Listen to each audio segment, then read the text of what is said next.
My name is Emily, and I am 29 years old. I am standing in my grandmother's living room on Thanksgiving. 23 relatives packed into the farmhouse. My father told me there is no chair for me at the table. He smirked. "It is just a chair you can stand." Everyone laughed except me, but I smiled and reached into my purse. I pulled out an envelope. "It is just an eviction notice, Dad." The room froze. His face went pale. This moment was 29 years in the making. Before I tell you how we got here, let me know in the comments where you are watching from today. If you have ever been the family scapegoat, hit that like button and subscribe, because this story is for everyone who ever had to fight for their place at the table. Trust me, you are going to want to hear every single detail of what happened next.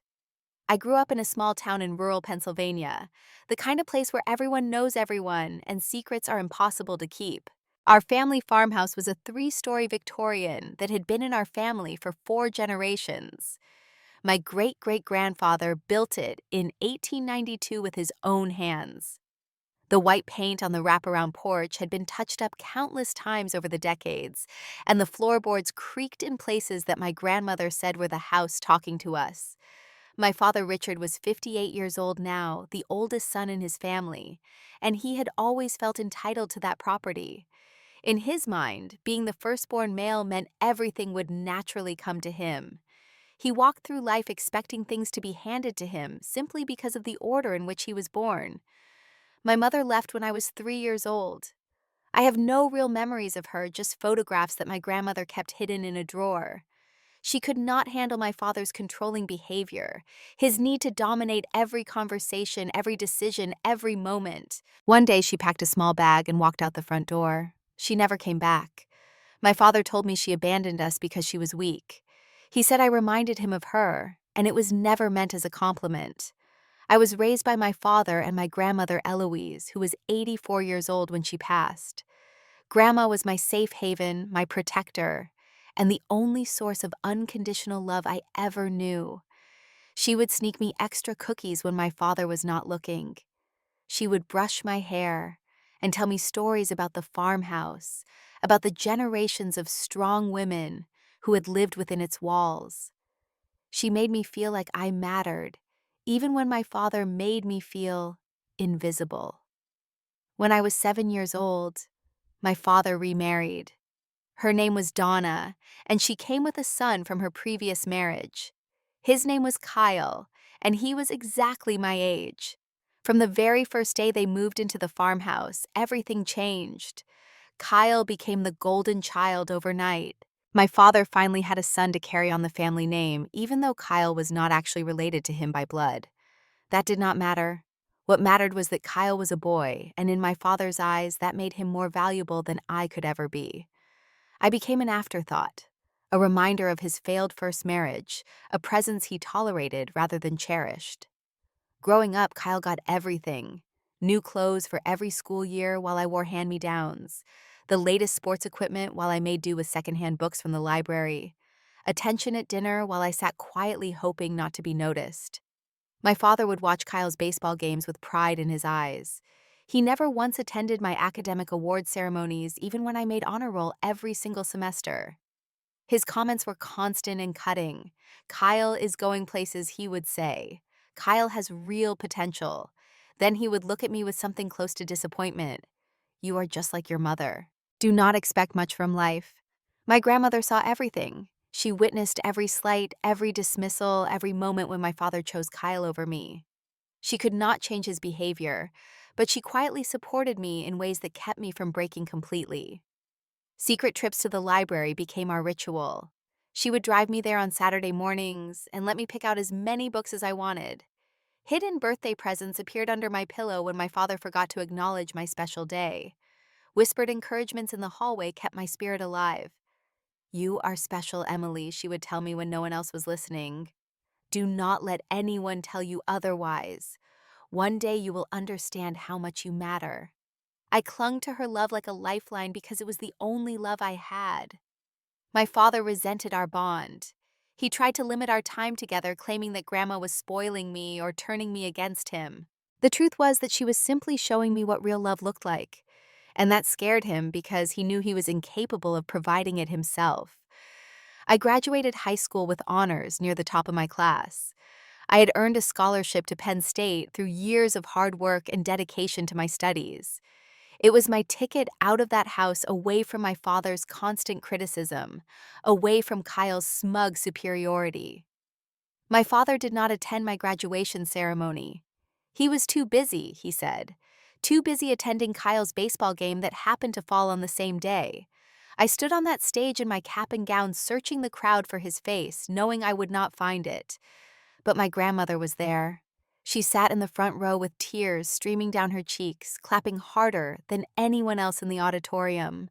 Before I left for college, my grandmother pulled me aside. It was late evening, and the house was quiet. She sat me down in the farmhouse kitchen at the same wooden table where 4 generations of our family had shared meals. The overhead light cast warm shadows across her weathered face. "Emily, I need to tell you something important about this house," she said. Her voice was serious in a way I had rarely heard before. I leaned forward, confused and curious. "Your father thinks he will inherit this property because he is the oldest," she continued. "But I changed my will 5 years ago. This house goes to you." I could not breathe. "Grandma, I cannot. Dad will—" She held up her hand to stop me. "This house belongs to someone who loves it, not someone who just wants it. Your father sees dollar signs. You see home." I tried to protest, but she was not finished. "Promise me you will protect it," she said firmly. "Promise me you will protect yourself. The deed transfer happens automatically when I pass through a trust I set up with my lawyer. Your father does not know. He cannot contest what he does not know exists." I promised her through tears that night. I promised to keep the secret. I promised to protect the farmhouse and myself. For 11 years I kept that promise. I never told a single soul. Penn State was a revelation. For the first time in my life, I was judged on my own merits, rather than compared unfavorably to Kyle. I thrived academically, throwing myself into my studies with the desperation of someone who finally had something to prove. I majored in business administration with a minor in real estate, never knowing how valuable that combination would become. I worked 2 jobs throughout college. During the week, I staffed the campus bookstore, helping students find their textbooks and professors locate obscure academic journals. On weekends, I waitressed at a diner 3 miles from campus, serving pancakes and coffee to hungover students and weary travelers. Every dollar went into savings. I never asked my father for money because I knew he would not give it anyway, and I refused to give him the satisfaction of refusing me. My grandmother sent small checks when she could. $50 tucked into a birthday card, $20 slipped inside a letter filled with updates about the farmhouse and the changing seasons in Pennsylvania. I saved every penny she sent, not because I needed it desperately, but because each check represented her love translated into paper and ink. I graduated magna cum laude. My father did not attend that ceremony either. Kyle was getting engaged that weekend, and naturally celebrating Kyle's love life took priority over acknowledging my academic achievement. My grandmother came, of course. She sat in the audience beaming with pride, and afterwards she took me out for dinner at a nice restaurant near campus. "I knew you would do amazing things," she said, squeezing my hand across the table. "This is just the beginning." After graduation, I landed a job at a property management company in Philadelphia. I started as an administrative assistant, answering phones and filing paperwork. But I was hungry to learn, and I paid attention to everything happening around me. Within 2 years, I had worked my way up to property manager. Within 5 years, I was handling complex real estate transactions and tenant disputes that would have made lesser people quit. I learned everything about real estate during those years. Laws that protected property owners, tenant rights that had to be respected, eviction procedures that required precise timing and documentation, property maintenance schedules and contractor negotiations and insurance claims. I absorbed it all like a sponge, never imagining how useful this knowledge would become in my own life. I visited my grandmother every month. The drive was 3 hours each way, and I made it rain or shine no matter how tired I was from work. Those visits were my anchor, my reminder of what really mattered. We would sit on the wraparound porch drinking sweet tea in the summer and hot cocoa in the winter. She would tell me stories about the farmhouse, about my grandfather, who died before I was born, about the apple orchard out back that had produced fruit for over a century. Over the years, my father's behavior toward my grandmother worsened. When I was 25, he moved back into the farmhouse. His own house had encountered financial problems, he claimed. The truth was that he had lost it to foreclosure due to a series of bad investments and poor decisions. Rather than admit his failure, he simply returned to the family home as if it were his right. Donna and Kyle moved in too. Suddenly, the farmhouse that had been my grandmother's peaceful sanctuary became crowded with people who saw it as nothing more than a free roof over their heads. My grandmother was 81 at that point. Her mind was still sharp as a tack, but her body was growing weaker. She needed help with heavy tasks around the house. She needed quiet and rest. Instead, she got chaos and entitlement. My father started treating the farmhouse like it was already his property. He made renovations without asking my grandmother's permission. One weekend, he knocked down the wall between two upstairs bedrooms to create what he called Kyle's entertainment room. The next month, he rented out the barn to a local farmer for equipment storage. He pocketed every cent of that rent money without telling my grandmother or sharing a single dollar with her. When I visited, I could see the distress in her eyes. "He is changing everything," she whispered to me one afternoon when we had a moment alone. "This does not feel like my home anymore." I confronted my father that same day. "This is Grandma's house," I told him. "You need to ask her permission before making changes." He laughed in my face, that condescending laugh I had heard my entire life. "This house will be mine soon enough," he said. "I am just getting it ready for when that happens. Besides, what do you care? You ran off to the city. You abandoned us. Kyle stayed. Kyle helps." Kyle's version of help involves sleeping until noon, eating my grandmother's food, and never contributing a single dollar toward household expenses. But in my father's distorted reality, physical presence counted for more than financial support or genuine care. I bit my tongue that day. I remembered the secret my grandmother had shared with me. One day my father would learn the truth about who really owned the farmhouse. But not yet. Not while my grandmother was still alive. I would not rob her of that final piece of control, that private knowledge that she had protected me, even when she could not protect herself.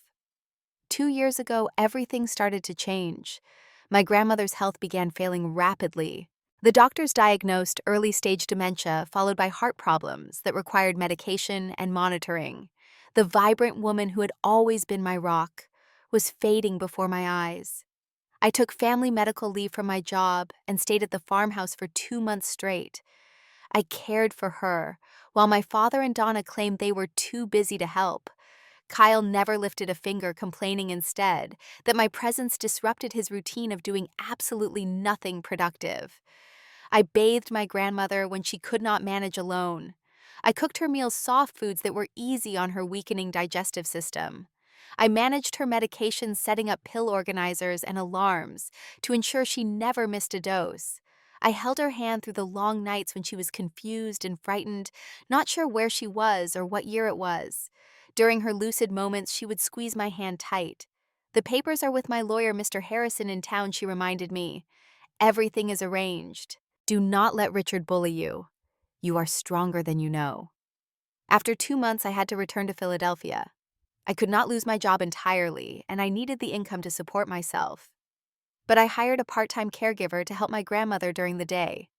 $800 per month, paid entirely from my own savings. My father never contributed a single penny toward her care. I called my grandmother every single day after that. I visited every other weekend, making that 3-hour drive in the darkness of Friday evenings and returning in the exhaustion of Sunday nights. I watched her fade slowly, painfully, but I was there as much as I could possibly be. 6 months ago, my grandmother passed peacefully in her sleep. I was there that night, holding her hand in the quiet darkness of her bedroom. Her breathing had grown shallow around midnight, and I knew the end was near. I told her I loved her. I told her I would keep my promise. I thanked her for everything she had given me. Her last breath was gentle, like a sigh of relief after a long journey. My father arrived 2 hours after she died. He walked into her bedroom where I still sat beside her body, tears drying on my cheeks. His first words to me were, Did she say anything about the house? The funeral was held at the small church in town, the same church my grandmother had attended faithfully for 60 years. She had been baptized in that building, married in that building, and now she was being mourned in that building. It felt appropriate that her final journey would include the place where so many important moments of her life had occurred. Over 200 people came to pay their respects. Neighbors who had borrowed sugar and returned casseroles. Friends who had shared decades of bridge games and garden club meetings. People my grandmother had helped through difficult times with no expectation of repayment. The church was standing room only, a testament to how deeply she had touched her community. The pastor spoke about her kindness, her generosity, her famous apple pies that had won blue ribbons at the county fair for 30 consecutive years. He spoke about her strength in raising her family after her husband died young. He spoke about her faith and her unwavering belief in the goodness of others. Then it was my turn to give the eulogy. I walked to the podium on trembling legs, a folded piece of paper clutched in my sweating hands. I looked out at the sea of faces, some familiar, some strangers united in their grief for a woman who had meant so much. My voice was steady despite my breaking heart. My grandmother taught me that home is not a building, I said. It is a feeling, a sense of belonging, a place where you are loved unconditionally, flaws and all. She made the farmhouse feel like home for me when no one else could. I paused to steady my breath. She taught me that family is about how you treat people, not about shared blood. I continued. Real family shows up. Real family supports you. Real family loves you when you are difficult to love. My eyes found my father in the front row. His expression was impatient, distracted. I will spend the rest of my life trying to be worthy of her love, I concluded. That is the greatest gift she gave me, the knowledge that I was worthy of being loved at all. I returned to my seat with tears streaming down my face. My father did not speak during the service. He did not share memories or express grief. He sat in the front row looking uncomfortable, waiting for the formalities to end. After the service concluded, I watched him work the room. He moved from group to group accepting condolences with practiced sorrow. Such a loss, he repeated like a script. Of course, we will take care of everything now. The farmhouse has been in our family forever. Mother would want us to continue her legacy. I watched him campaign for an inheritance that was not his to claim. I felt rage building inside my chest, hot and sharp, but I kept my composure. My grandmother deserved a dignified funeral, not a scene caused by family conflict. I would not dishonor her memory by confronting him here. There would be time for the truth later. The week between the funeral and the will reading was chaos. My father immediately started acting as though he already owned the farmhouse. He changed the locks on all the doors, claiming it was for security purposes.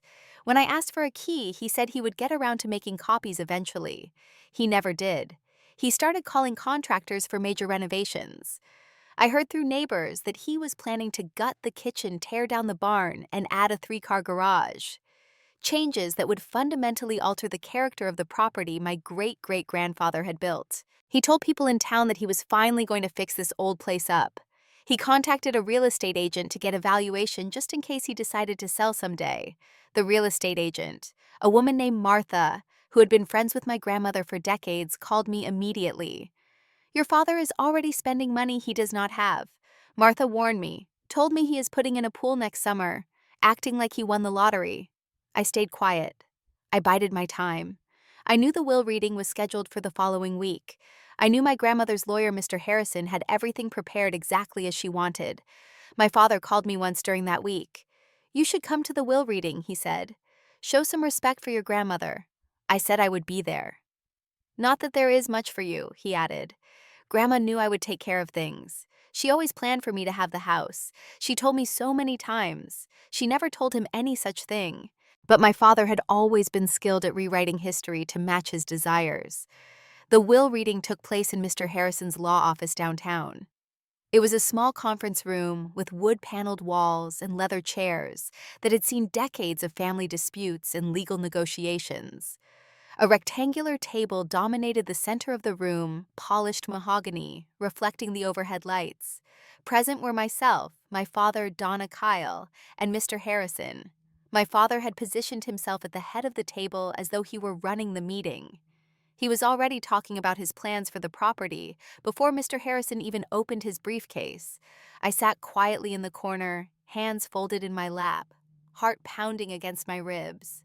Mr. Harrison was 70 years old, a calm and professional man who had handled my grandmother's legal affairs for over 4 decades. He knew my father well. He knew exactly what kind of scene was about to unfold. But his expression revealed nothing as he spread papers across the table. He began reading the will, starting with personal items. The jewelry collection goes to Emily. The book collection goes to Emily. The photo albums and family documents go to Emily. With each item, my father's face grew darker. His jaw tightened. His fingers drummed impatiently on the tabletop. Then Mr. Harrison reached the section everyone was waiting for. As for the real property known as the Whitfield farmhouse and all associated lands, he read in his measured tone. My father leaned forward eagerly, practically salivating. Mrs. Eloise Whitfield established a living trust in 2014. Mr. Harrison continued. The farmhouse and all associated property transferred upon her death to the sole beneficiary of this trust. My father was nodding already, mentally spending money. That beneficiary is Emily Ann Whitfield. Silence. Complete, absolute silence. Then my father spoke, his voice strangled. What Mr. Harrison looked at him calmly. Emily is the sole owner of the farmhouse and all associated property. The transfer is complete. It happened automatically upon Mrs. Whitfield's passing. There is no probate necessary. There is nothing to contest. The property belongs to Emily. My father exploded out of his chair. That is impossible. I am her son. I have lived there for years. I have been maintaining that property. Mr. Harrison remained unruffled. Mrs. Whitfield established this trust 11 years ago while fully competent. The documentation was reviewed by 2 independent physicians who certified her mental clarity.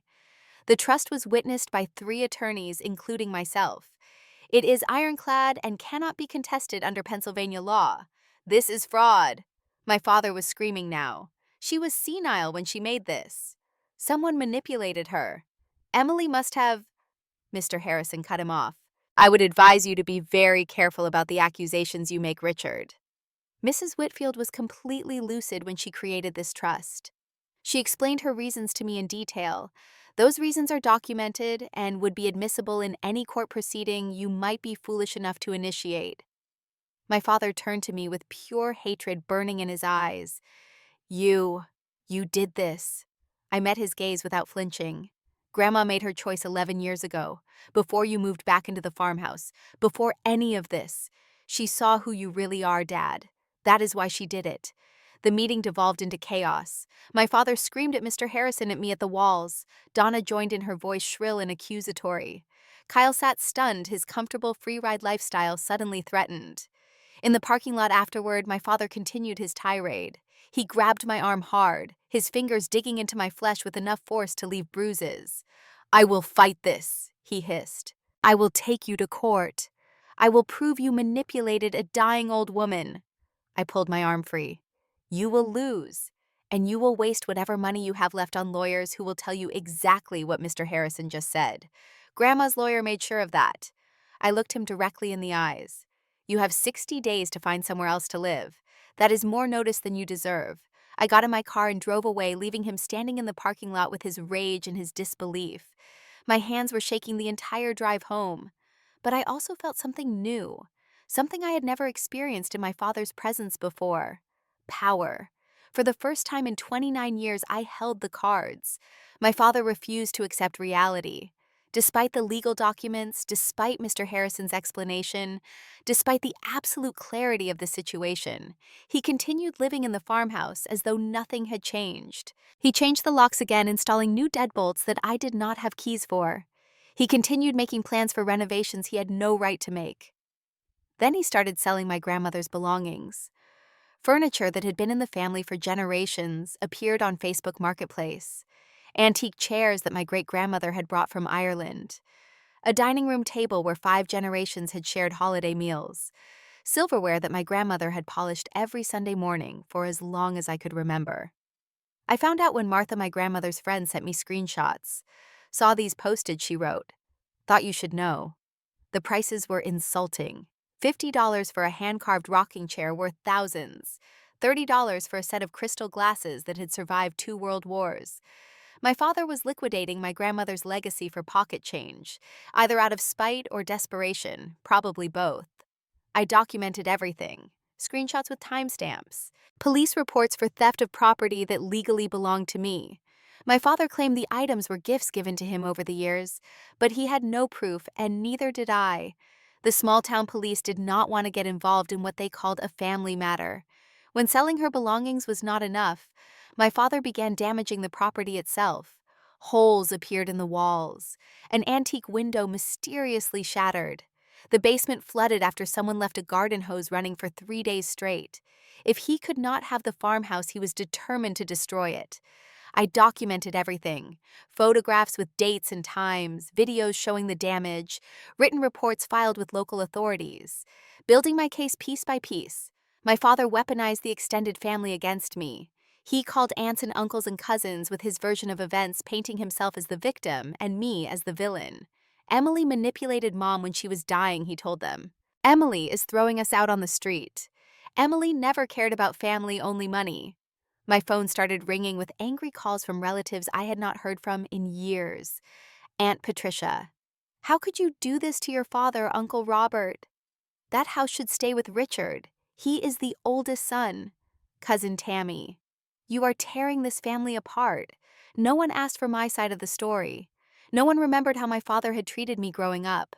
No one cared that my grandmother had made this choice deliberately with full knowledge of who her son really was. I tried explaining to a few relatives. Most did not want to hear it. Blood is blood, they said. You do not kick out your own father. The loneliness was familiar. The feeling of being the scapegoat, the outsider, the one who was always wrong simply for existing. I had lived with that feeling my entire childhood. But this time was different. This time I had legal standing. This time I was not a powerless child. This time I was the owner. Kyle took the situation personally. His comfortable lifestyle of unemployment and entitlement was ending, and he blamed me entirely. He started showing up at my apartment in Philadelphia, determined to intimidate me into backing down. The first time he pounded on my door at 11 at night. Open up. We need to talk. His voice was slurred, either drunk or high, probably both. I did not open the door. I called building security and stayed in my bedroom with the door locked until they escorted him from the premises. The second time, he waited by my car in the parking garage. I was walking to my vehicle after work when I saw him leaning against the driver's side door, arms crossed, expression menacing. You think you are so smart? He said as I approached cautiously. You think you won. I stopped 15 feet away, keeping distance between us. This is not over, he continued. You are going to regret this. I will make sure of it. I had my phone in my hand already recording. I am asking you to leave, I said clearly. I do not want to talk to you. He took a step toward me. I took a step back. What are you going to do? He sneered. Call the cops. They will not help you. Family business. I filed for a restraining order the next day. The temporary order was granted immediately based on my recording security camera footage from my apartment building and screenshots of threatening text messages Kyle had sent. The permanent order was granted after a hearing where Kyle's lawyer tried to dismiss everything as a family disagreement. The judge was not convinced. 500 feet, she ordered. Kyle was prohibited from coming within 500 feet of me, my home, my workplace, or my vehicle. My father was furious when he found out. You got my son arrested, he screamed over the phone. Kyle was not arrested. He was simply served with the restraining order. But facts had never mattered to my father, only his narrative. On day 45, I filed the formal eviction notice. It was served by a sheriff's deputy at the farmhouse. My father refused to accept the papers, throwing them on the ground and slamming the door. But as the deputy informed him, he had been served whether he accepted it or not. The eviction hearing was scheduled for 2 weeks later. My father hired a lawyer to fight it, arguing that he had established tenancy rights by living in the property for years. My attorney, Jessica Morgan, was 38 years old and sharp as a razor. She had handled hundreds of similar cases and knew exactly how to counter every argument. He never paid rent, she told the judge. There was no lease agreement written or verbal. He had no legal tenancy rights whatsoever. Under Pennsylvania law, he is a guest who has overstayed his welcome, not a tenant entitled to protections. The judge reviewed the documents, including the trust transfer, the property records, and my father's complete lack of any rental agreement or payment history. The eviction order is granted, the judge ruled. The respondents have 14 days to vacate the premises. My father stood up in the courtroom, face red with rage. This is my family home, my mother's house. The judge was unmoved. The property belongs to Ms. Whitfield. You need to leave. Walking out of the courthouse, my father turned to me one final time. You may have won legally, he said, but you have lost your family forever. I looked at him, this man who had made me feel worthless for 29 years. I never had a family, Dad, I replied. I had a grandmother who loved me, and she is the only one who ever mattered. 1 week before the eviction deadline, Thanksgiving arrived. I received a phone call from Aunt Patricia, my father's sister, someone I had not spoken to since the angry calls following the will reading. Emily, we are having family Thanksgiving at the farmhouse, she said. Your father thought, well, we all thought maybe we could talk. Work things out before this goes too far. I was suspicious immediately. Dad wants to talk. He is willing to apologize if you drop the eviction, Patricia said. Can we not just be a family again? I knew it was manipulation. My father had never apologized for anything in his entire life. The word sorry was not in his vocabulary, unless it was followed by the word but, and a justification for why he was actually right. But something made me say yes. Maybe I wanted closure. Maybe I wanted to see him forced to acknowledge what he had done. Maybe I wanted all those relatives who had judged me to see the truth for themselves. I will come, I told Patricia. But I'm not dropping anything, she sighed. Just come. We will figure it out. I spent the week preparing. I called my lawyer and confirmed that the eviction would proceed regardless of any family reconciliation attempts. I printed a copy of the eviction notice and tucked it into my purse. If they wanted a confrontation, I would be ready. Thanksgiving morning dawned cold and gray. I drove 3 hours from Philadelphia to the farmhouse, the same drive I had made hundreds of times to visit my grandmother. But this time felt different. This time I was not coming as a visitor to someone else's home. I was coming as the owner. Cars lined the long driveway when I arrived. 23 people, according to Patricia's count. Extended family from 3 states gathered for the holiday. Most of them had not spoken to me since the will reading. Most of them had already decided I was the villain of this story. I walked through the front door and immediately felt the tension. Conversations stopped mid-sentence. Heads turned toward me. The warm chaos of a family gathering transformed instantly into cold silence. My father was holding court in the living room, surrounded by relatives who hung on his every word. Donna stood beside him with a possessive hand on his arm. Kyle lounged on the sofa, technically violating his restraining order by being this close to me. But I decided not to make that the issue today. My father looked at me with a cold smile. Emily, glad you could make it.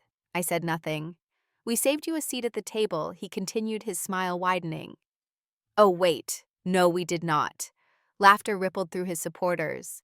I looked toward the dining room where the long table was set with my grandmother's china. Every single chair was occupied. Kyle sat in what should have been my place, grinning at me with undisguised malice. They had planned this. The invitation was not about reconciliation. It was about one final humiliation, showing me and everyone else that I had no place here, that despite owning the property on paper, I would never truly belong. The scapegoat was supposed to accept her role quietly. That was how it had always worked. Family members watched to see my reaction. Some looked uncomfortable, shifting in their seats or avoiding my eyes. But no one spoke up. No one offered me their chair. No one challenged my father's cruelty. He was enjoying this. 29 years of making me feel small, and here was the culmination. His final triumph. What is wrong, Emily? He asked, voice dripping with false concern. It is just a chair. You can stand. You are used to it. Are you not? Standing on the outside. More laughter, though weaker this time. Even some of his supporters seemed unsure now. I felt the familiar burn of humiliation rising in my chest. The little girl inside me wanted to cry, to run away, to hide. That little girl had spent her entire childhood trying to earn this man's approval, never understanding that his love was not something she could earn, because it was never something he was capable of giving. But I was not that little girl anymore. I smiled, a genuine calm smile that confused everyone watching. "You are right, Dad," I said. "It is just a chair." I reached into my purse slowly, deliberately. My father's grin faltered. I pulled out the envelope and walked toward him. Every step echoed in the silent room. 23 pairs of eyes followed my movement. "And this is just an eviction notice." I held out the envelope. "You have 7 days to vacate the premises. That is my final word." The room froze. My father's face drained of color. His hands trembled as he took the envelope automatically, not even realizing he was accepting it. The smug expressions on Donna and Kyle's faces melted into shock. 23 relatives sat in absolute silence, processing what they had just witnessed. My father found his voice. You cannot." "I can," I said calmly. "I am. This is my house. My grandmother left it to me because she knew exactly who you are. A bully who treats his own daughter like garbage. That ends today." He leaped up from his chair, the envelope falling to the floor. His face was purple with rage. Uncle Robert grabbed his arm. "Richard, calm down!" Donna started screaming. "She is destroying our family." Kyle stood up. "You are going to pay for this." I looked directly at Kyle. "Stay back. Remember the restraining order. There are 23 witnesses here. Choose carefully." He hesitated, then sat back down. Aunt Patricia stepped forward, her face pale. "Emily, please, can we not discuss this?" "Discuss what?" I asked. "How Dad has not paid a single dollar of rent for 4 years. How he has been selling Grandma's belongings for cash. How he has deliberately damaged the property because he is angry. I have documentation of all of it." "Those are lies," my father shouted. "They are police reports," I replied. "They are photographs. They are Facebook listings that you posted yourself." I turned to face the room full of relatives. "You all believed his version because he got to you first. None of you called to ask my side. None of you remembered how he treated me my entire childhood. Grandma remembered. That is why she made this choice." I walked toward the front door. "Now, if you will excuse me, I have nothing more to say." I left the farmhouse, got in my car, and drove away. In my rearview mirror, I could see chaos through the windows. People standing, gesturing, arguing. I did not look back. 7 days later, the eviction deadline arrived. I did not go to the farmhouse personally. I sent a property manager from my company, accompanied by sheriff's deputies, to enforce the court order. My father attempted one final stand. He refused to open the door, refused to acknowledge the deputy's authority, refused to accept that this was really happening. "Sir, we will remove you by force if necessary." The deputy warned him through the closed door. The door opened. They had a moving truck waiting. Donna was crying. Kyle was sullen. My father was still raging, shouting about injustice and manipulation and family betrayal. The property manager stopped them when they tried to take some of my grandmother's remaining belongings. "Those items are inventoried," he said firmly. "They stay with the property." My father screamed that this was not over. But it was over. Completely, legally, finally over. They moved to a small rental apartment 30 miles away. Aunt Patricia paid their first month's rent because my father could not afford it. I heard through the family grapevine that Kyle had to get an actual job for the first time in his life. He was working at a warehouse, complaining constantly about the physical labor. Donna was talking about divorce, telling people she had not signed up for this level of financial struggle. I felt no satisfaction at their misfortune, only relief that the battle was finished. The farmhouse was mine, now truly mine, but it was empty and damaged, bearing the scars of my father's rage. Time to rebuild. I took 2 weeks off work and moved into the farmhouse. I walked through every room, assessing the damage my father had inflicted during his final months of occupation. Holes punched through walls, scratched hardwood floors, broken fixtures that had been in the family for generations. The bones of the house were still good. The foundation was solid. My great-great-grandfather had built this place to last, and even my father's destruction could not change that fundamental truth. I hired a local contractor named Pete Wilson. He was in his 60s with weathered hands and kind eyes. He had worked with my grandmother years ago, helping her maintain the property when she could no longer do the heavy work herself. Mrs. Whitfield was a wonderful woman, Pete told me. I will fix this right. He gave me a fair price and worked weekends to speed the project along. I worked beside him when I could, learning skills I had never expected to need: how to patch drywall, how to refinish hardwood floors, how to repair antique windows without destroying their original character. There was something therapeutic about the physical labor. Each repaired wall felt like healing a wound. Each polished floorboard felt like reclaiming my inheritance. During the restoration, I discovered hidden treasures that my father had missed. My grandmother's recipe book tucked behind a loose board in the kitchen pantry, a box of photographs in the attic including pictures of me as a baby that I had never seen, letters from my grandfather to my grandmother, written during his military service before I was born. Each discovery felt like a gift from beyond the grave. 6 weeks later, the restoration was complete.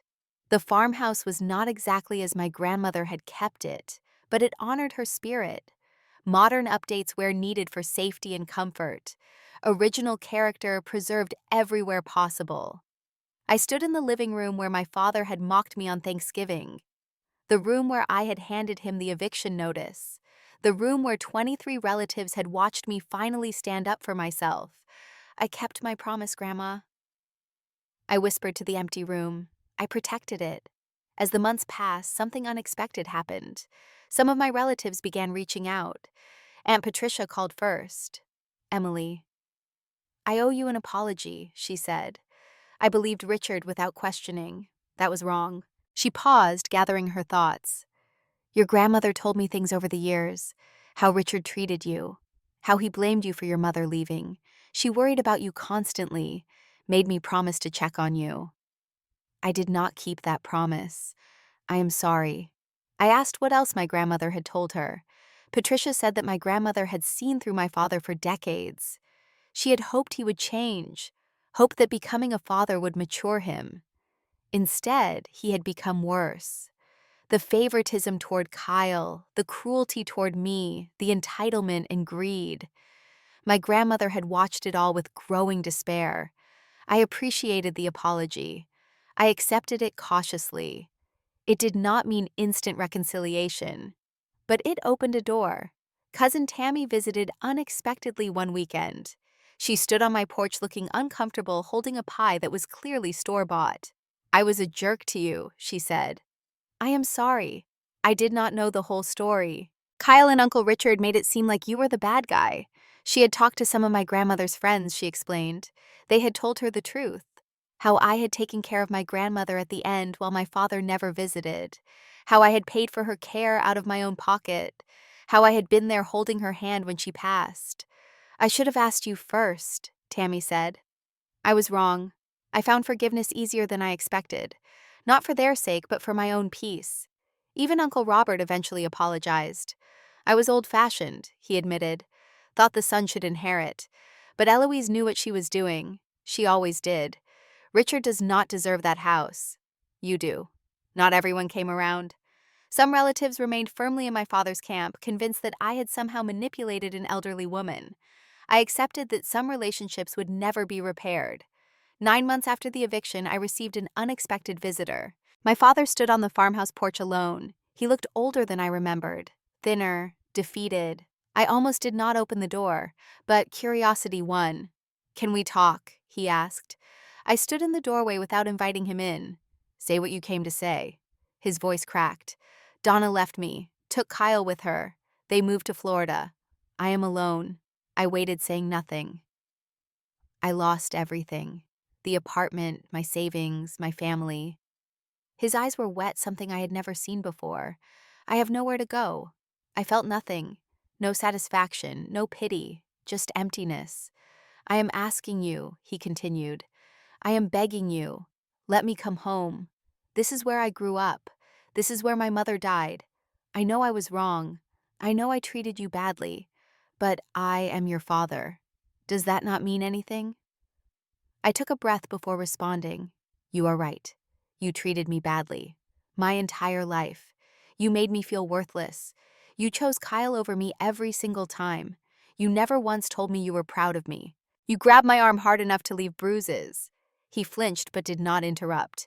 And now you want me to save you? I continued. Now that everyone else has abandoned you, I can change, he said desperately. I can be different. You are 60 years old, Dad. You are not going to change. And even if you could, I do not owe you that chance. I owe Grandma. I owe myself. I do not owe you anything. He started crying, real tears streaming down his weathered face. Please, Emily. I have nothing. Something shifted inside me. Not forgiveness, not reconciliation, just finality. I will give you $1,000, I said. Enough for first month's rent somewhere. That is the last thing I will ever give you. Do not come back here. He stared at me, tears still falling. Then his expression hardened, the old cruelty returning even in his moment of desperation. You are just like your mother, he said bitterly. Cold. I smiled. Thank you. That is the nicest thing you have ever said to me. I closed the door. I heard his car start and drive away.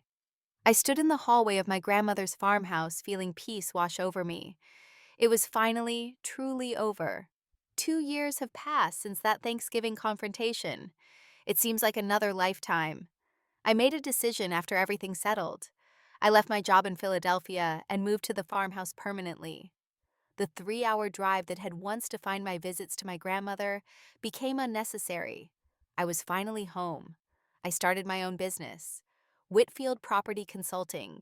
I help families navigate estate planning and property transfers, specializing in protecting people from exactly what I experienced: the predatory relatives, the contested wills, the family members who believe they are entitled to property they never worked for and never earned. I work with lawyers, mediators, and counselors. My clients appreciate that I understand their situations from personal experience. I have sat in their chairs. I have felt their fears. I know what it means to fight for what is rightfully yours. The business is thriving.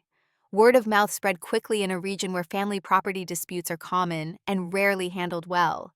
I have more clients than I can serve alone, so I hired 2 associates to help manage the workload.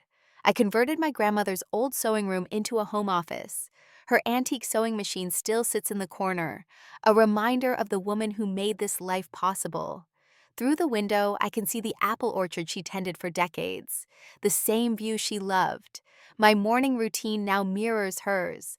Coffee on the back porch, watching the sunrise paint the Pennsylvania hills in shades of gold and pink. Evening walks through the orchard, checking the trees she planted 30 years ago that still bear fruit. I found her recipe book during the restoration, and I have been teaching myself to cook from it. Her apple pie is not quite as good as hers yet, but I'm getting closer with each attempt. I started selling jam at the local farmer's market using her strawberry preserves recipe. The customers who remember her always smile when they taste it. Just like Eloise used to make, they say. I have made new friends in town. Sarah owns the bookshop on Main Street. She is 42, divorced, and rebuilding her life from the ground up just like I am. We have weekly wine nights at the farmhouse, sitting on the wraparound porch and sharing our stories. We are both proof that rock bottom has a basement, Sarah told me one evening. And that is where you find the foundation. I laughed. I am stealing that. I also reconnected with my estranged mother. It took years of therapy to be ready for that conversation. Years of processing the abandonment, the anger, the questions that had haunted me since I was 3 years old. I tracked her down. She was living in Oregon, remarried with 2 other children. Half-siblings I had never met. The first phone call was awkward and painful and necessary. I am so sorry I left you with him, she said, her voice breaking over the phone line. I was young and scared and broken. I should have fought harder for you. I needed you and you were not there, I replied. I cannot pretend that did not shape me. There is no excuse, she said. But I want you to know that I thought about you every day. Every single day. The relationship is rebuilding slowly. Lots of phone calls. One visit so far when she flew to Pennsylvania to see the farmhouse, and the granddaughter of the woman who raised me when she could not. It is not perfect. It probably never will be. But it is better than nothing. I also have a partner now. His name is James. He is 31, a veterinarian with a practice in town. I met him when my cat needed shots. I adopted the cat last year and named her Eloise after my grandmother. She is a gray tabby with green eyes who likes to sleep on the sunny spots of the hardwood floor. James asked me to dinner after Eloise's checkup. I said yes because there was something gentle about him, something safe. He knows my whole story now.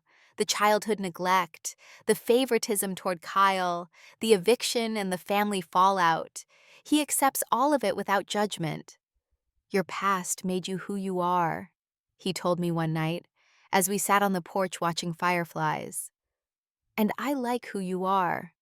I never knew love could be this simple. 1 year ago, I received a call from a hospital in Pittsburgh.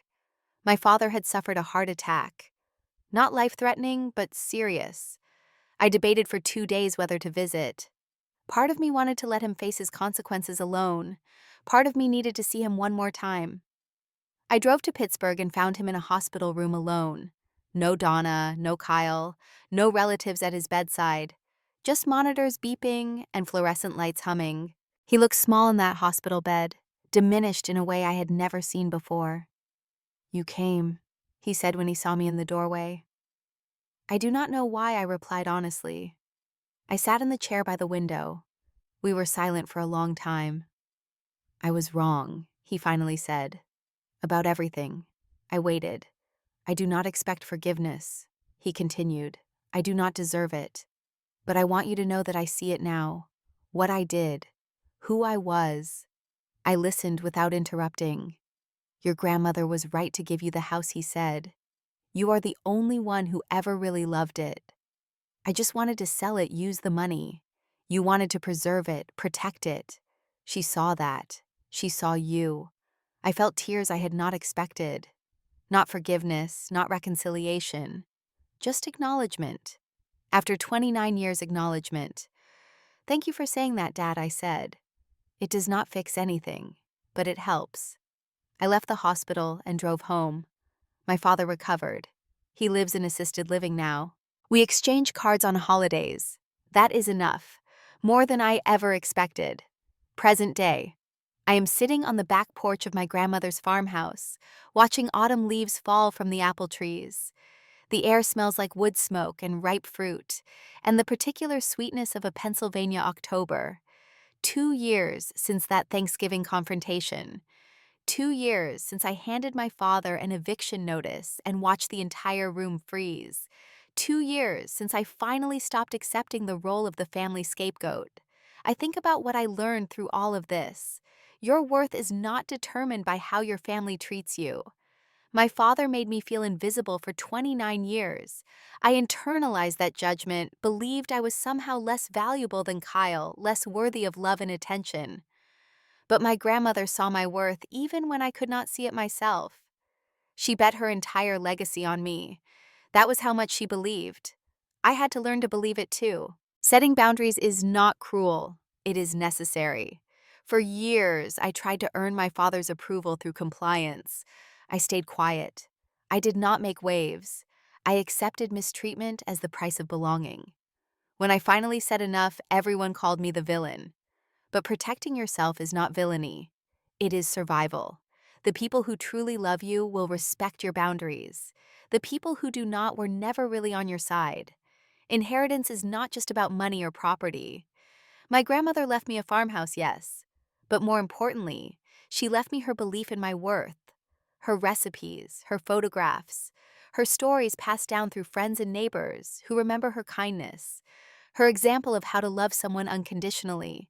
That is the inheritance that truly matters. The house is just the container. Forgiveness is for you, not them. I will never forget what my father did. The years of neglect, the cruelty, the public humiliation. But carrying hatred was exhausting. It poisoned every good moment with bitterness. Choosing to let go was not about excusing him. It was about freeing myself. Now, when I think of him, I feel neutral. And neutral is peaceful. James joins me on the porch, handing me a cup of warm apple cider from my grandmother's recipe. "What are you thinking about?" he asks. "Thanksgiving," I reply. "How different everything is now." "Good different," he asks, settling into the chair beside mine. I smile. The best kind of different. I think about that moment 2 years ago, standing in the doorway between the living room and dining room. No chair at the table.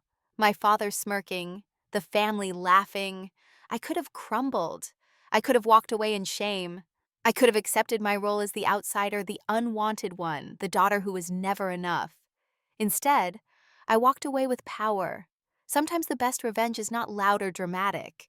It is simply living well in the space others tried to deny you. If you have ever been the family scapegoat, the forgotten one, the person who never quite belonged, I want you to know something. Their opinion of you is not your truth. The people who dismiss you reveal their own limitations, not your worth. Find the people who see your value. They might be blood family, they might be chosen family. Either way, they are out there waiting for you. And you deserve a seat at someone's table. If no one gives you that seat, build your own table. That is exactly what I did. And now in my grandmother's farmhouse at her table, there is a chair for everyone who actually deserves to be here, including me, especially me. Now I want to hear from you. Have you ever had to stand up to family members who treated you unfairly? Have you ever been the scapegoat who finally said enough? Share your story in the comments below. If this story resonated with you, please hit that like button. It helps more people find these stories. And if you want to hear more stories about standing up for yourself and finding your place in the world, make sure to subscribe and turn on notifications so you never miss an upload.